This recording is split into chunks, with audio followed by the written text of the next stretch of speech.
Jeg da Espen Daae, investeringssjef I Ferd Sosiale Entreprenører, og jeg skal tenke litt høyt med dere rundt investeringer I effektkontrakter, og hvordan vi kan få flere investorer, og hvordan investorer tenker når de ser på denne type kontrakter.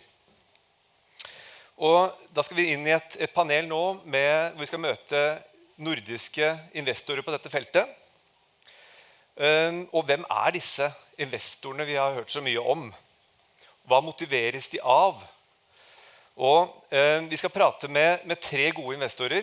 Den ene Hugo Mørsche fra Lexell Social Ventures I Stockholm.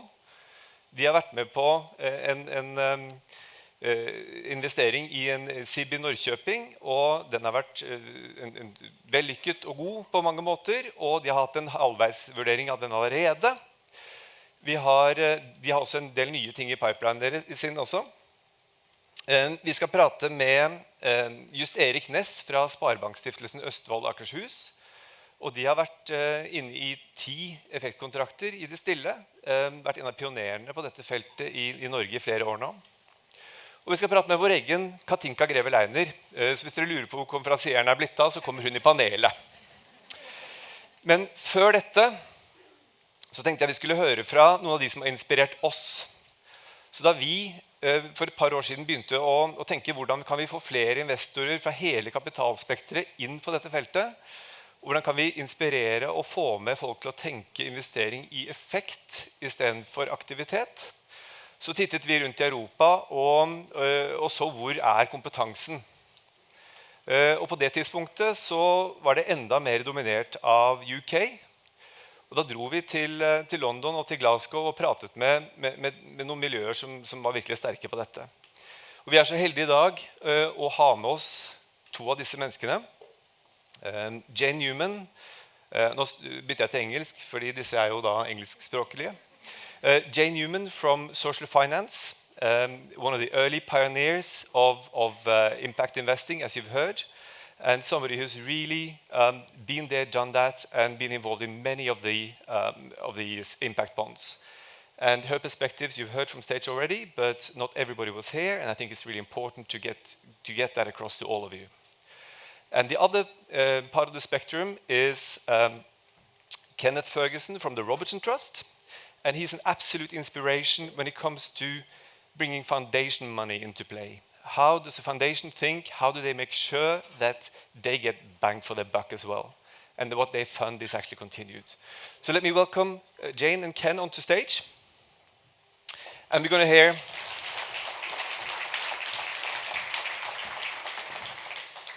hear very briefly their perspectives as a lead-in to the panel debate. Thank you very much, and apologies to those of you who've heard me already. To see an English person and a Scottish person on the stage together, I'm glad it's not a football pitch, because we don't play so well together. So this isn't about social impact bonds versus social bridging financing. It's not either or, both are good. You have to choose the context in which you're using it. So I'm going to talk just very briefly about social impact bonds and the distinctive feature of that compared to social bridging finance. And the distinctive feature I wanted to pick out was the way we use private investment to pre-fund programs that is ultimately repaid by the state. In the first one we did, we brought together philanthropic investors, 16 foundations who came together to invest, but they expected to get their money back, and we wanted to give them a return on their money. We wanted to make it an investment. And what we wanted to do is grow the amount of capital that is ultimately available for social programs by having social investment capital that can support these programs. If we just confine it to the philanthropic pool of capital, it's not enough. The problems that we're trying to deal with are much bigger. And also, we have not seen in any of the programs that we've worked on the kind of laser-like accountability that you get when you bring a social investor to the table who has a stake in the success of the program. It brings a private sector rigor. The private sector isn't bad. They learn quickly, they want to change, they want to understand how outcomes are delivered. Okay, I'm being adjusted. And I suppose the last 2 points to make is that if you can make something investable, and not all of these programs should be investable by financial, even socially financial investors, you bring rigor. So our former cabinet secretary in the UK, the most senior civil servant, was a big skeptic of social impact bonds. He worked in the Treasury most of his life, and he was skeptical about new ways of financing things other than through the public sector. He changed his mind. He changed his mind when he saw the evidence and the rigor, because what he really said is that I have never seen across the whole of government spend, including large programs, the attention to detail, meticulousness of this kind of program. So it's the rigor that investment brings that I would like to leave with you. Thanks a lot, Jane. Ken? Thank you for the opportunity to come and speak to you. As Jane said, it's great that we can have England and Scotland, because actually there is a huge difference in our approach, and yet we're trying to wrestle with the same problems, in many ways in the same kind of legal structures, but we come up with slightly different solutions. And I think that's part of the diversity of the United Kingdom, that we can have that variability, but still within the one umbrella. I would say that Scotland is different, and I think we've found it a very different environment for social impact bonds. Politically, there has been no willpower to actually do anything in Scotland with social impact bonds. The current Scottish National Party government put within their manifesto a commitment for 3 social impact bonds, and yet did none. And in fact, the Minister for Justice told me, he said, we will not do them on our watch. He said, I do not want anyone profiting from other people's misery. And that was the ideological, political heart of the government. And as you can imagine, that's quite difficult then to try and develop the infrastructure, which Jane mentioned in her previous talk, about how important it was to get that ecosystem and how government had that role in setting the ecosystem. As a funder, as a foundation in Scotland, we are the largest foundation in Scotland, and we have wanted to deal with 3 particular issues. One is about sustainability of what we fund. The other is about scalability. We see lots of really good things, but how do we get them to a size and a scale? And the third is that engagement with government. And if we were trying to do payment by results, we would not get that engagement. But what we have developed is a model called social bridging finance, which is a model which tries to play to each of our strengths. And I'm going to talk about that at 2:30, so this is an advertisement as well. And I'll talk in more detail about how we've done that and how we've found it successful. In terms of where we're going forward, the Scottish Government has said that they will look at social impact bonds, and there is a slow movement towards that.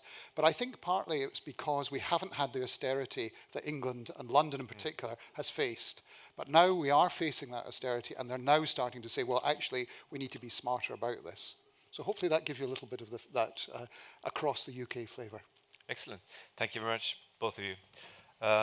Hugo, Katinka, Just Erik, the stage is yours. Thank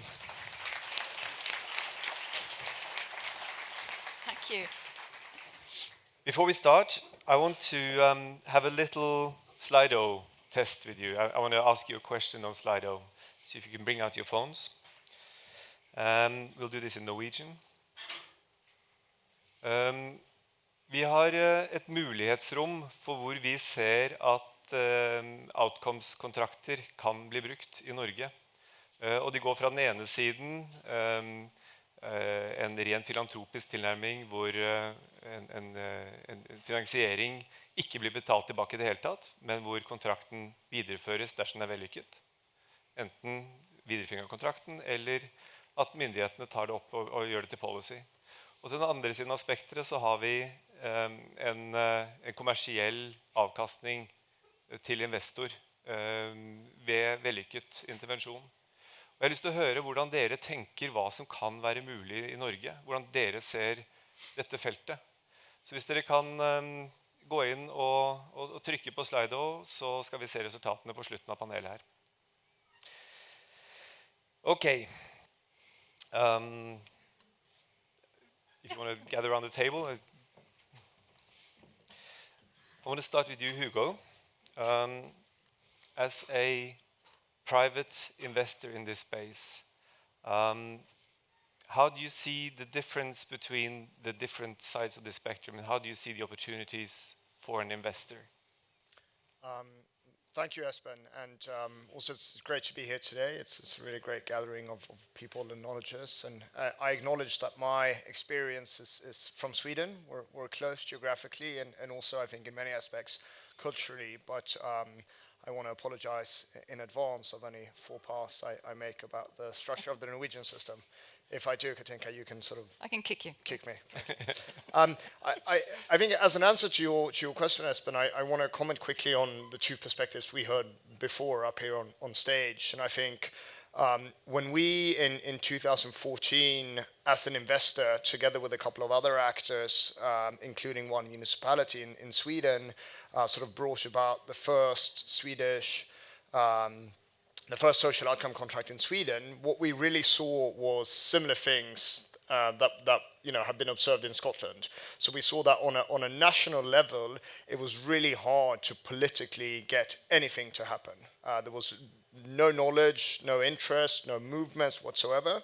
At the same time, or actually maybe a few years later, but now looking back in hindsight, we also looked at Finland, where we saw examples of sort of top-down, government-led initiatives to really establish an ecosystem for this.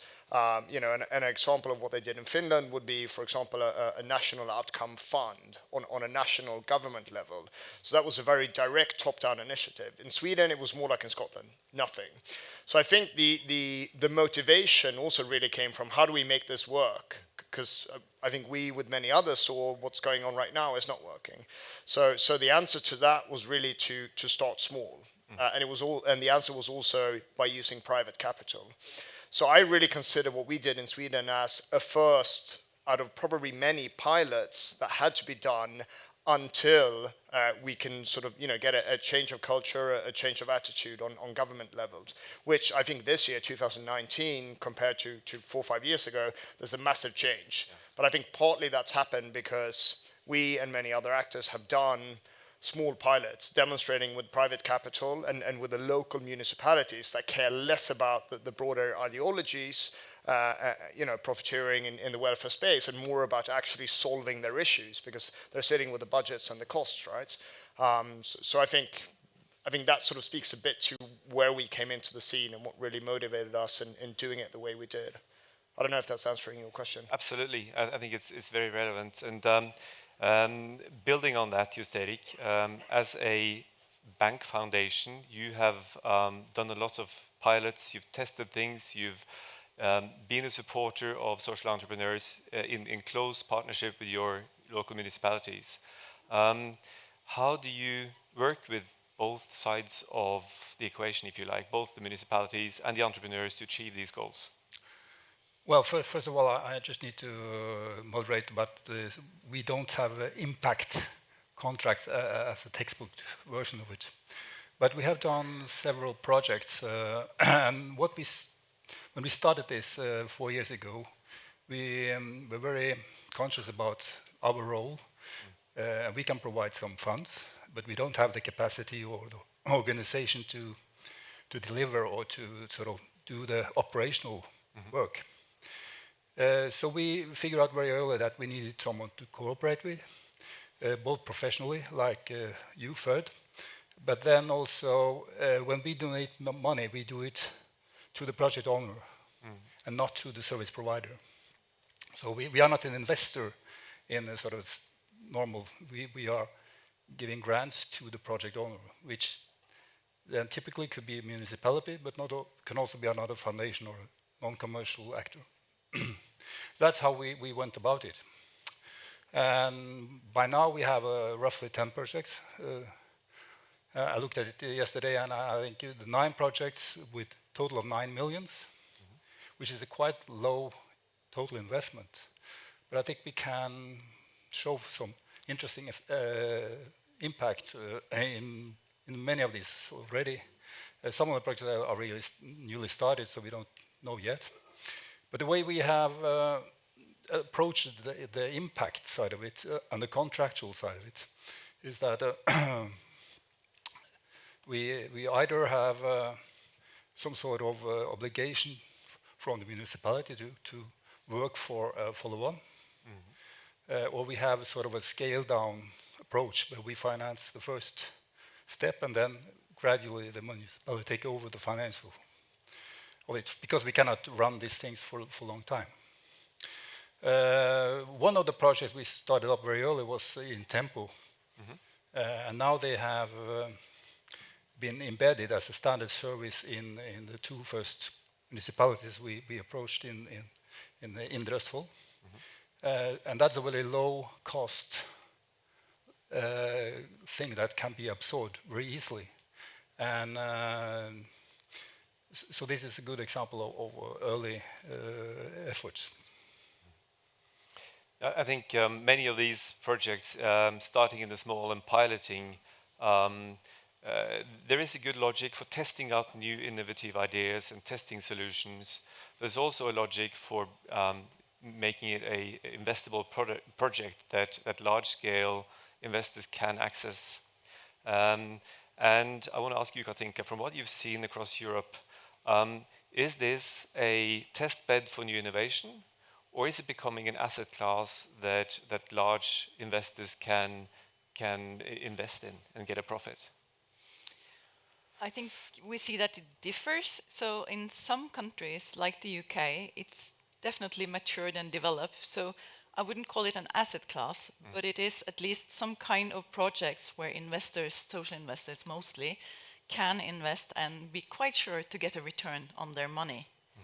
But I think for most of us in Europe, we are still so early phase, and we are still testing out this way of financing new projects. So I would call it rather a tool for innovation than actually something who's really interesting for investors.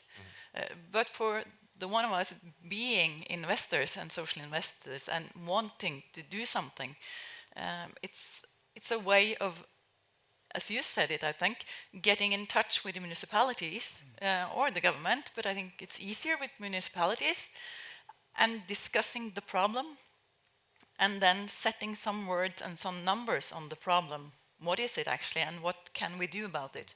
So you get a dialogue. And even though you are not doing the complex contracts, like you're doing them quite simple in a way, you still get the attention on what we are trying to achieve, so that it's easier when you see it works to do more, with or without external financing. Exactly. So I think that's at least, and also in the Nordics, that's an easier road to take because of the political attention as well to private actors and who are these entrepreneurs, and are the investors here to get us, or whatever kind of discussions you can have on the political side. And Espen, Yeah, I may just quickly, I think it's I completely agree with you, Katinka, and I think the question, we always ask ourselves is, we're sort of starting from the role of an investor. We're standing in the world of capital, and this is an issue or a solution related to capital. But I think especially when we talk about these kind of things, I mean, it's the opposite. It sort of has the beginning and the start, and the process is going through the social sort of aspect of things, right? So I think when we also ask the question, can this become an asset class for others investors, other than actors like ourselves up here on stage, I think the answer is no in the short term in terms of the big traditional institutional investors. But I think it is a way of also creating an asset class, if you want to name it that, for new type of investors. So traditionally we wouldn't think of a municipality as an investor, right? But this is about also putting on the table the investment logic of basically working with preventive models. So we invest money into something, and then with time we create a bigger value. So I think I agree with you, and I think if I'm going one step further, maybe we are creating an asset class, but for a new set of actors, the municipalities and others, who can start thinking in the terms of investment logic, which is about creating that long-term value. And we see a lot of comments coming from government and politicians that there are money out there in the public sector. And yes, we know that. So in Norway, at least, it's quite rich, actually. But where are the money when you're sitting down here and looking up on all the different pockets of money? So how can we combine some of those money issues and just gather around and challenge. I think the key word here is impact, not contract. And there's many ways of getting to that impact. And I think your point is very valid that we need to start slowly and we need to engage the public sector in how to think about this as an investment, because we are talking about early and preventive type of measures which are on short run very often prioritized down in the budgets, but how do we really convince them to invest in that over some time to get the long-term benefits? And there's a lot of money in it. I mean, Absolutely. Mr. Erik is representative from a type of investor here with all the foundations of Norway, where it is hundreds and hundreds of millions each year going out into social projects. Yep. So can you Just on that? to comment on that. If you take the saving banks and the saving bank foundations all together, the total number of amount of grant per year is larger than now the tippemidlene. Yeah. So it's a lot of money. It's like 2.5-3 billion a year. I think it's interesting how this is essentially a learning journey. The investor has to learn about impact and how you value it, and the social entrepreneur has to learn about how to deliver a business product, and the municipality has to learn how to let different types of funding come into play and how to interact with social entrepreneurs. It's a three-way learning cycle, and doing pilots, testing, learning as we go, I think is key to all of this. But I'm concerned about, from an investor point of view, do we see the capacity building of the intermediaries and the contracts and the lawyers? Is there anything that we really need to unlock all of this? Hugo? I think it's an excellent question, Espen. It's almost like we almost planned it beforehand. I think what we saw in Sweden, and we're trying to be very transparent about this, which is not maybe the usual attitude by private investors, but we did together with others, the first social outcome contract, and then we said, okay, great, we want to grow the market, we want to do more, we want to get other people on board. It's about capital. It's about we need to amass the loads of capital so we can do 10, 15 social outcome contracts, and we initiated and put together a fund structure. And we had commitments from private people, from institutions, etc. And we quickly realized that, as we said also here before, the capital is not going to be an issue. And then people kind of said to us, okay, we've kind of committed our capital, so are we actually doing this or what? And we said, holy something, we do not have the pipeline. We don't have at the moment a single case that we can kind of invest this money into. And I think that goes to your question. And I was really impressed by the KS initial delivery we had by Anna, because I think that really shows how the Norwegian market, who is kind of only about now getting its first kind of effect contract, but already has an actor like KS who's so clearly sort of keen on being a central actor in this part. And I think in Sweden we're getting to a stage where actors like SKL, which is our KS, and together with Rice and the team around Thomas, they are now becoming what wasn't there, when we kind of wanted to do more, which is being this trusted central intermediary, which is trusted by the municipalities and which can also gather and amass knowledge, skill, provide kind of standardized central tools, frameworks, etc. And that really becomes a forum where I can step in as an investor and say, in Norway, hello, KS, for example, I want to do this. We have this amount of capital, we're interested in these questions, and then KS can tell me, okay, great, here's 2 municipalities that I have dialogue with, and they want to do this. So it's about, I think, building that central kind of agency, which is really non-biased, and have the trust of all actors. I think that's very important. Katinka? And remember that for a lot of years now, we've had different kind of actors coming to us in Ferd and asking, I would like to invest in SIBs. And I have this great idea, here's a SIB. And we keep saying that yeah, but what's the problem that you're solving? So we totally agree. There's a lot of money and interest in the tool, but unless you have the problem that you're attacking, kind of, and the solution, and of course the municipality that's attached to it, or some form of public actor that really cares for the problem, then it's kind of a non-fit. So you need all the different actors involved to really want to do this. Yeah, and finding the right fit is not always easy. Investors have certain mandates, they have certain criteria that they always follow, and to bring them onto an impact journey takes time. And in the same way, bringing all the other actors onto the same page takes time. And my concern is how can we shorten that time from initial idea to when we actually have an investable or invested contract, because I see a lot of contracts that take 2-3 years to develop, and that's not efficient for any of us. And in the meantime, people are not getting the outcomes that they deserve. So is there any way we can shorten that development cycle? That's a question I haven't prepped you for, but I want to hear your thoughts on shortening development cycle.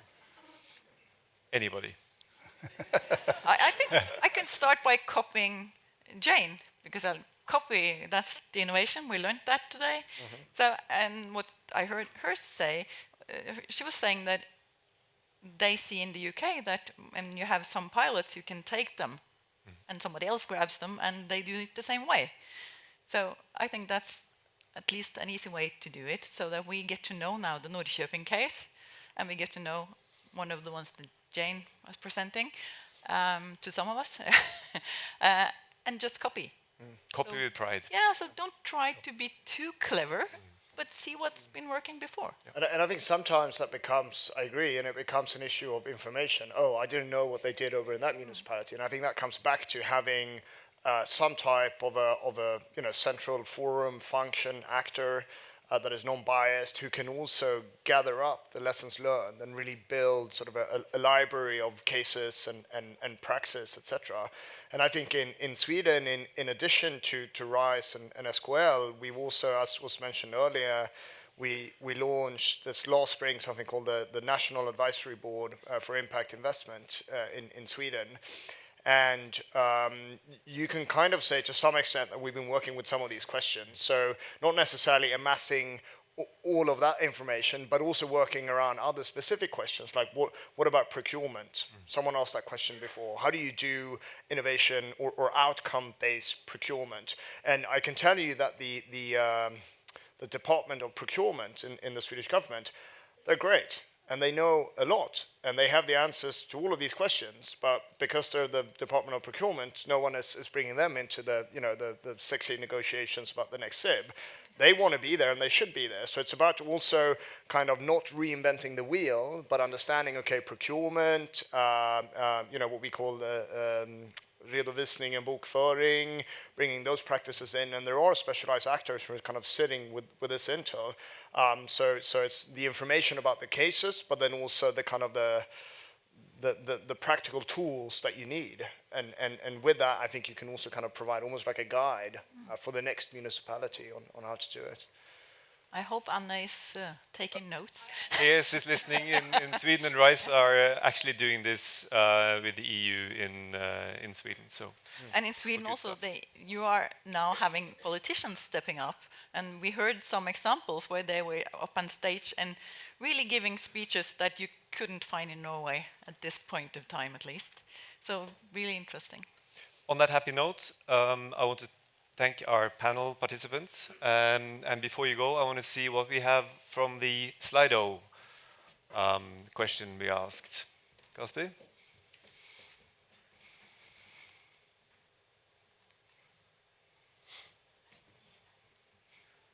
It's a good split.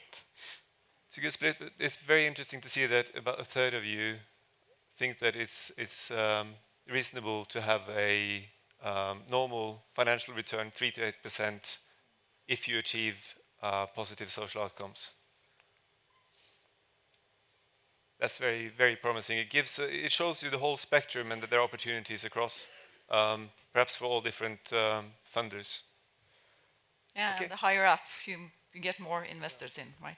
And, That's the challenge. and Espen, I'll also, as an ad, I'll say in my presentation downstairs in the next session, I'll talk a bit about how this case scenario is not only based to the social outcomes, but it's also obviously based to the cost savings of the municipality. So you can actually, if you look at that, this is not about the municipality losing money to an evil private investor, but it's about creating a cost saving and then kind of sharing that cost saving. Excellent. Thank you very much.